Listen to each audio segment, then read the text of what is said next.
We left New York City when I was 6 years old and moved to Weaverville, North Carolina, so big city to the sticks. Grew up, I was the only Jewish kid in the school, so that was kind of like, you know, bam into North Carolina.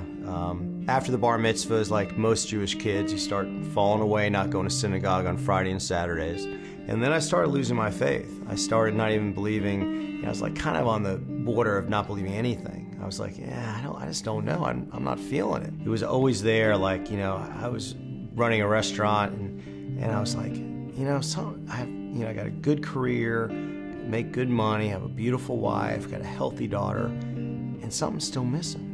Something is missing. And I always had that ache of something missing. I wasn't miserable all the time. I mean, I filled it with different things, sex, drugs, and rock and roll, but it was still, there was times where it was, most time it was still empty, even though trying to fill it. My business partner, when we moved to Winston, was a Christian businessman, which meant nothing to me. I was like, all right, that's great. I'm a non-practicing Jewish guy. All right, let's do this. And they had a small group that they wanted to start meeting at the restaurant. And I said, sure, no problem at all. I'd get up, I'd make the coffee, have at it, like 10 guys. And he invited me to come listen. I was like, nah, I don't know. I thought it was all a bunch of hypocrites. I felt like, you know, that's great.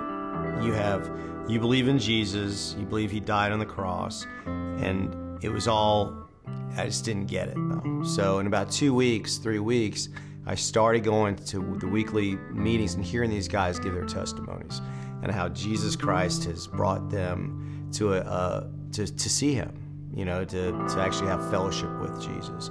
They're sinners, they're adulterers, they were alcoholics, and they were like, you know what? God came and said, what are you doing?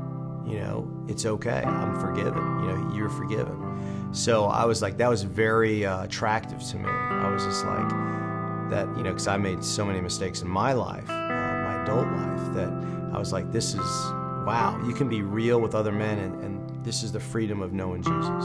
I read the Bible, you know, front and back. I started, all the guys like, yeah, Eddie's interested. They brought me books upon books upon books. And it was quite an exciting time. And so on my own, I asked Christ into my heart. God became completely different, because the Old Testament, you know, I never read the New Testament. So I didn't, you know, I heard bits and pieces of it, but I never read it. So, you know, God was a God of love. And I'm still trying to get my mind around how much he loves me. I'm still working on that piece.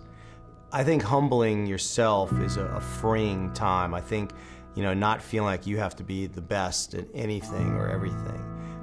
It's freeing. It's you don't have to rest. You don't have to put so much pressure upon yourself. I'm gonna fall short. I know I'm gonna fall short. I know I can strive to do the best I can,